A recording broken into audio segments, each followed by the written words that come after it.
Let's get to it. Well, my golf friends, and welcome back to Above Par. It's nice to have you here on a Wednesday. If you're listening on a Wednesday, that's when they drop at least. Or at least last week, actually only 9 seconds loaded. I don't know if you saw that. I actually had someone call me like, you only have 9 seconds of your podcast up. And I didn't know what happened. I had to delete it and re-upload it. So some podcast platform sitting out there was still 9 seconds on it. If you saw that, I apologize. But it is totally up. It was up later that day. That was just some kind of fluky tech error that I could not control. But it's nice to have you here. And I'm excited to talk about today because today is all about practicing. And I got to tell you, I was a practice-aholic. I used to feel like I had to practice all the time, or I had to try and out-practice the next person. That was the mentality that the person who practiced and worked the hardest was the one who was going to be the best player. So I thought, well, if anything, I could out-practice somebody.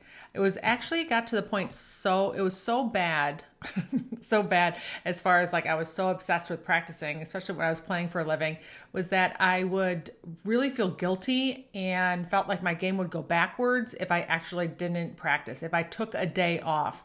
My sister, one time we were living in Miami Beach, and my sister was like trying to talk me into coming to the beach. And at that time, Miami Beach wasn't rebuilt like it was now. Really, actually very horrible and broken down and a lot of empty and abandoned buildings.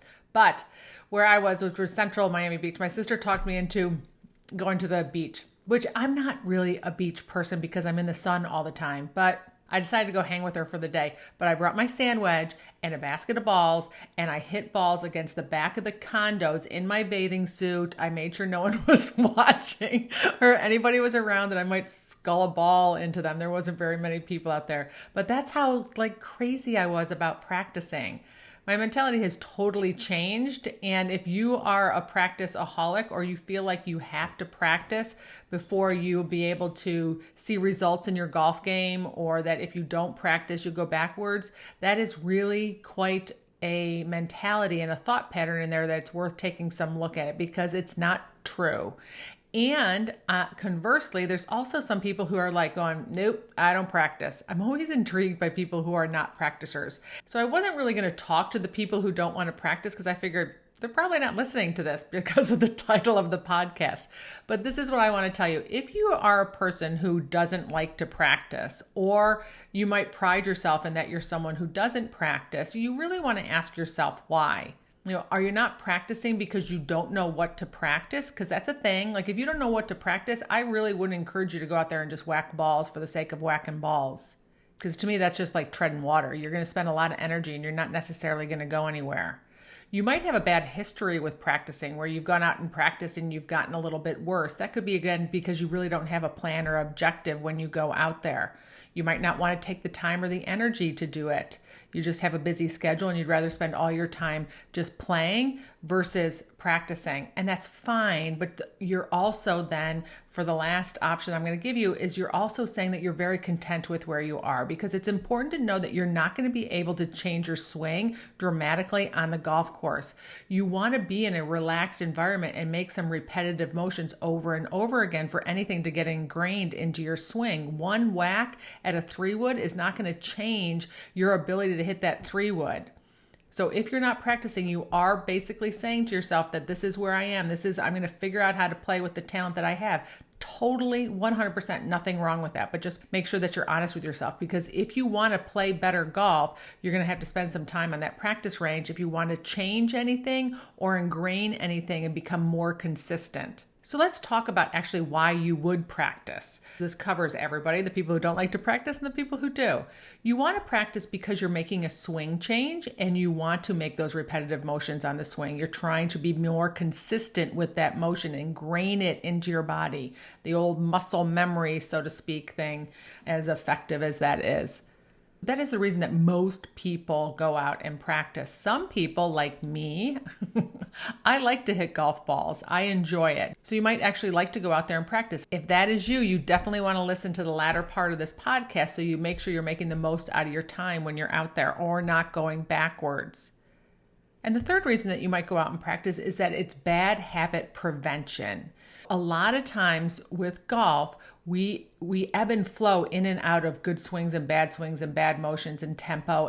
When you're on the course, when you're just playing, it can affect some of your swing mechanics because of maybe not getting set up properly, not being aimed properly. Tension in your swing can affect your tempo. Wind, if you're playing in some really windy conditions, we always like to go back to the range and try and get our rhythm back and our tempo back, because it can make you move into the wind, it can have you move off of the ball, and it can affect your tempo. So there's certain conditions on the golf course that sometimes we just like to go back out to the range after we've played and go into bad habit prevention mode. We want to make sure that we're not creating some bad habits. In the old days, depending how old you are, but when I started playing golf, the way that we figured out what worked and didn't work was by trial and error. We would hit a bunch of golf balls, that worked. We'd go out and try it for a while. Then next thing you know, we went too far in the other direction, and now it wasn't working. We had to go back to the range, figure some things out,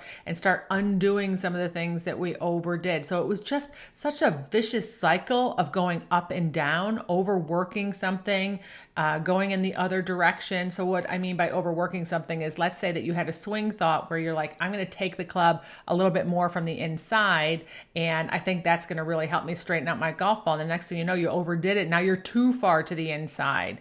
And now you got to go back and go, all right, now I need to come a little straighter back, or feel like I'm coming over the top. And, that feeling of being over the top is helping my club be more on plane. And so it's like this pendulum swinging back and forth.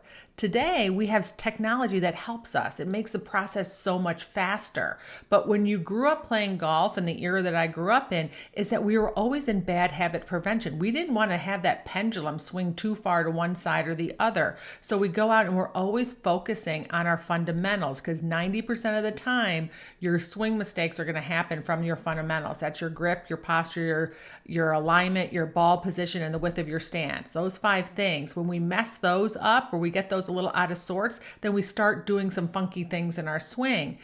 And what would happen is, especially since I grew up playing golf in Buffalo, New York, so our season was like short, like seriously short. So I didn't want to spend the whole summer trying to fix something that I had overdone. We were very cautious about creating any bad habits along the way. Practicing for a lot of really good golfers is bad habit prevention. I mean, think about it. How many tour players practice nonstop? Do you think they're trying to fix their swings all the time, or fix their short game all the time? No, they're just trying to prevent a lot of bad habits and to maintain that feel and that touch. That is another really great reason on why you want to practice. Doesn't mean you have to go and spend a ton of time out there, but I always encourage you to go back and check your fundamentals. That's putting a club down and make sure your grip and posture on point. Because if those get off point, then that's when we can start really mishitting our golf ball. And then we start tweaking it and fiddling and trying to figure something out when really it was just your setup. Okay, so if you do practice and you go out there, I'm going to really encourage you to do a few things so that you can make the most out of your practice session. Just like when you're on the golf course, how you think and feel gives yourself the ability to take all of your talent out there. You want to be on the range in a state where you can make your best swings. You want to be on the range in a state where your body can move. You don't want to be frustrated and angry and tense, because you're not going to be able to move your body the way that it is designed to do. And then you might start tweaking and fiddling with it. The first thing that you want to do is you want to make sure that you have a plan or an objective. You do not want to go to the range and just start whacking balls and going through the motions. That's kind of like when you go to the gym and someone's sitting on the bike and they're pedaling so slowly that if it wasn't a stationary bike, they would fall over, and then they call it like a day that they worked out, right? They're only kidding themselves in that situation. You don't want to go out to the range and just whack balls so that you can put a little star or a check somewhere on your bag or just on your forehead that you practiced for the day. Make it useful. Have a plan or an objective when you go out there. So what a plan would look like is knowing what you're going to do when you go to the driving range. When you're taking full swing shots, always set up a station that helps you prevent bad habits. And then maybe you have some drills that you like to use that you've used in the past that have been very effective to get rid of any of those those swing moves that have a tendency to creep out. I call this like whack-a-mole. Like I have moves that I had since I was a junior golfer, and I'm always playing whack-a-mole with them, because if I left them unattended, they would creep back in my swing. When I haven't played for a while, they show up again. I love to twist the club going back. I love to lift my left heel off the ground. I have a tendency to slide off the ball a little bit. As I've gotten older, my hips don't turn as well as they used to, so I can bump my hip a little bit. These are like 4 things that I'm always looking for in my swing as I'm hitting golf balls to kind of play whack-a-mole with. So I might go out there and have some drills to help make sure that those don't come back in and become a bigger habit for me to fix. That would be one way that you could have a plan or an objective. There's so many different ways that you can practice, different things that you can focus on. Maybe one day is just short game or the next day is just putting. It doesn't matter. You decide and pick what you want to do. This is what you're not going to do. You are not going to wait until you hit a good golf shot to decide that you had a good practice session. It may never come. And the more that you put pressure on yourself to hit that one good shot so that you can feel good about your practice session, the less likely you are to hit that one good shot and have that good practice session. The objective is not always to see yourself hit great golf shots. You know, there's so many people who are like, they wanted consistency, and then they'd hit 4 or 5 top shots, and then they hit one perfect. They're like, yeah, that's the one I want. I said, that one is the problem. You need to get rid of that one, because your consistency is the 4 or 5 top shots. We often go out to the range waiting for that one shot to feel really good, that we know that it's still in there. But I don't want you to go out and hit golf balls waiting for that to happen for you to feel good about your practice session. Go in with a plan, just like you would go into the gym with a workout plan. It's not like you're going to get done with that hour session in the gym or however long you spend it there and all of a sudden see all these bulging muscles and just fat just dripping off your body. It doesn't work that way. We trust that we're going to go through this process over and over again, and then it's going to be the best thing for my golf game. We do not need to see those results immediately. Now, I'm not saying that you're not going to, but going in with an objective takes a bit of that pressure off of you needing your golf game to show up during that time. Which leads me to my next point, is that if you are out there practicing and you notice you're getting frustrated because you're wishing that you had a different result, you're not able to do the things that you can do, and you're getting a little irritated with yourself, remember your emotions are going to show up in your body. So you might start squeezing the club tighter. You might start getting tense in your shoulders. You might start swinging faster or harder. You're going to make it less likely that your talent is going to be able to come out. You're going to make it less likely that you're going to be able to do the things you're actually trying to do out there while you're practicing, because your body can't move. You got it all wrapped up with all these negative emotions because you're judging your results during your practice session. That's why I encourage you to just go out there with an objective of, this is what I'm going to do. I'm going to do these drills, these repetitions. I'm going to hit these shots, working on my touch and my putting, whatever it is. I'm going to call it a day. That is it. Not judge your results and expect to get something different out of that practice session or look for proof that you're going to be more consistent. The minute you're getting frustrated or irritated or annoyed, it's time to take a time out. Go for a little walkabout. Go to the cooler, go to the locker room. If you want to, come back after you've cooled down, or call it a day.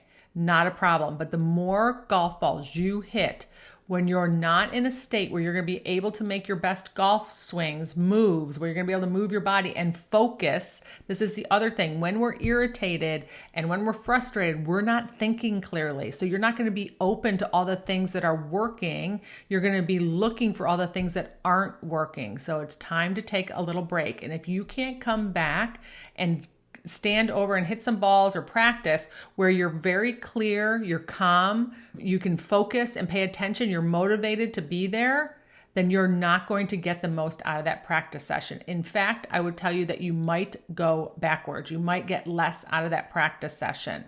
You want to stand out there and be really non-judgmental about your practice session, getting the most out of it. If you have nothing else to practice, it's just not your day, go back to a shot where you can have some success. I constantly go back to my wedges if I'm not feeling very good about my swing. I try and get my tempo back. I take little half swings. Sometimes I'm like, you know what? it's just not my day, I'm going to go chip and putt for a little bit. And then if that's not my day, I'm just going to leave, because otherwise I'm going to start going backwards. I'm going to start getting more irritated. I might lose more confidence. It is time to leave. You want to make sure that you're showing up in your best state so that you can think clearly, be focused, be open to what is working, and be able to move your body the best that you can so that whatever you're working on has a chance of getting ingrained and repeated in your swing. The other thing I would tell you is stop when you're tired.